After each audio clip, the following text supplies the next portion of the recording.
Hello all, I am Dr. Kriti Mehta and consultant pediatrician from Indore. On occasion of World Digestive Health Day 2023, I would like to pass on some pearls of knowledge about one of the most important systems of our body, the gastrointestinal tract. We can commonly call as digestive system or simply we can call it as the gut. In line with the theme of this year, your digestive health, a healthy gut from the start. Let us talk about the importance of maintaining healthy gut from early life. Did you know that 40% of world's population suffers from digestive system and our infants and toddlers are the most affected among pediatric population? Gut health has become a hot topic in recent years and gut is now recognized as your second brain. There are trillions of bacteria that live inside our gut.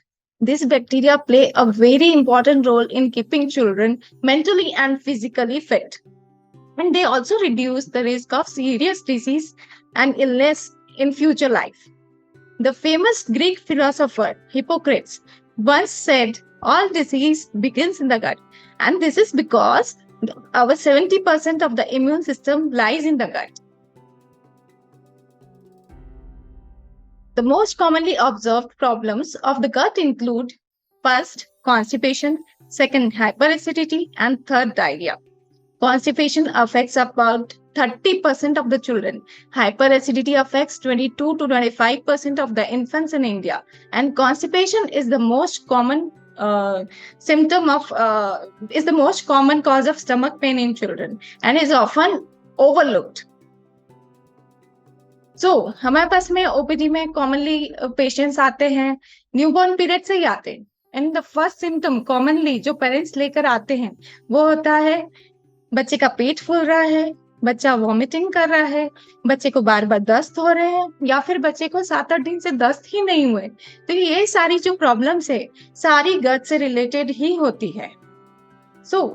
अब common symptoms और क्या क्या होते हैं जो कि हमें बच्चों में देखने को मिलते हैं गट से related. So these include indigestion, stomach aches, poor nutrition absorption, poor immunity, impaired sleep, mood fluctuations, irritability, general fatigue, and tiredness. And all this can have detrimental impact on overall growth and well-being of the children. अब OPD में regularly जब patients आते हैं सबसे most common problem जो लेकर आते हैं हमारा बच्चा खाना नहीं खाता, बच्चे को भूख नहीं लगती। जब हम प्रॉपर हिस्ट्री इवैल्यूएट करते हैं तब देखने में आता है कि इन सब बच्चों में मेजॉरिटी में प्रॉब्लम यही होती है कि बच्चे का पेट ही साफ नहीं होता। अब बच्चे का पेट साफ नहीं होता तो बच्चे को भूख ही नहीं लगेगी, बच्चे को भूख नहीं लगेगी, प्रॉपर खाना नहीं खाएगा तो प्रॉपर न्यूट्रिएंट्स नहीं जाएंगे, प्रॉपर न्यूट्रिएंट्स नहीं जाते तो बच्चे का फिजिकल और मेंटल हेल्थ दोनों अफेक्ट होता है। दूसरी कॉमन प्रॉब्लम हमको सुनने को मिलती है, हमारा बच्चा खाना तो प्रॉपर खाता है लेकिन बार बार मोशंस हो जाते हैं, जैसे ही खाता है वैसे ही मोशंस हो जाते हैं। यहाँ पर भी जो प्रॉब्लम है वो गट से रिलेटेड है। तीसरी प्रॉब्लम कॉमन आती है, जैसे ही बच्चा खाना खाता है थोड़ी देर में वॉमिट कर देता है, यह भी गट से रिलेटेड प्रॉब्लम है। तो यहाँ पर भी जो न्यूट्रिएंट्स एब्जॉर्ब होना चाहिए बच्चे के गट में वो प्रॉपरली एब्जॉर्ब नहीं होते हैं। तो ये सब जो प्रॉब्लम्स आती हैं इसलिए हमको ये देखना बहुत जरूरी है कि हम स्टार्टिंग से ही बच्चे की गट हेल्थ के लिए क्या कर सकते हैं और इन सिम्टम्स को कैसे प्रिवेंट कर सकते हैं। So there are many ways to boost your gut health. So one of the most important and first thing which we can do to improve the gut health is breastfeed your infant. ये सबसे important point है because starting से ही जिन बच्चों को breast milk दिया जाता है उनके गट में हेल्दी बैक्टीरिया डेवलप होते हैं जो कि आगे डाइजेशन में बहुत हेल्प करते हैं और स्टार्टिंग से ही ये देना बहुत इम्पोर्टेंट है। उसमें कई तरह के फैक्टर्स होते हैं जो कि बैक्टीरिया को एस्टैब्लिश करने में हेल्प करते हैं।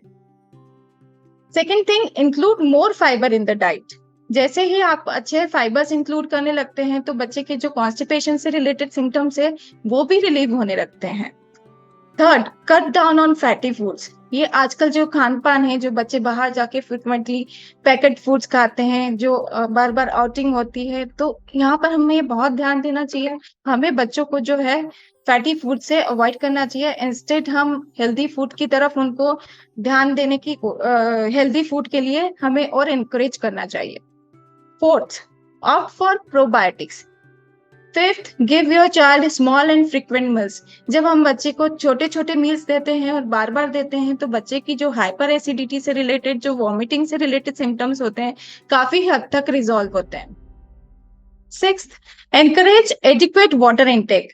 वाटर बहुत इंपॉर्टेंट रोल प्ले करता है डाइजेशन में, इसलिए बच्चे का वाटर इनटेक पे आपको बहुत ज्यादा ध्यान देना चाहिए। And encourage your child to go out and play. Seventh, provide safe outdoor exposure and encourage regular activity. जितना बच्चा फिजिकल एक्टिविटी करता है, बच्चे की गट की पेरिस्टालसिस उतनी अच्छी होती है, जितनी पेरिस्टालसिस अच्छी होती है उतना अच्छा गट हेल्थ होता है। Eighth, avoid unnecessary use of antibiotics as this can cause serious problems of your child's gut. कई बार हम लोग बच्चे को एंटीबायोटिक्स देते हैं किसी प्रॉब्लम के लिए, कभी बुखार आया, कोई इन्फेक्शन है, हमने वो एंटीबायोटिक दी, बट पेरेंट्स क्या होता है, अगर आगे इन फ्यूचर भी कभी फीवर आता है तो वही सेम एंटीबायोटिक्स रिपीट करते रहते हैं। उनको इसके साइड इफेक्ट्स नहीं पता होते हैं, और ये बार बार रिपीटेड एंटीबायोटिक्स अपने मन से इस्तेमाल जो करते हैं, इसके कारण जो गट के हेल्दी बैक्टीरिया होते हैं वो पूरी तरह से डिस्ट्रॉय होते हैं, और उसके कारण आगे की जो बच्चे की गट हेल्थ है वो बहुत बुरी तरह से इम्पेयर हो जाती है। तो अपने मन से एंटीबायोटिक्स कभी ना इस्तेमाल करें। And last and the most important thing, if you observe any of the symptoms of gut problems, immediately consult your pediatrician. So, dear parents, on this World Digestive Health Day, let us pledge to invest in our child's gut health to improve their overall health in the short term and set them up for good health later in the life. Thank you so much for listening. Have a nice time and have a happy and healthy gut from the onwards. Thank you.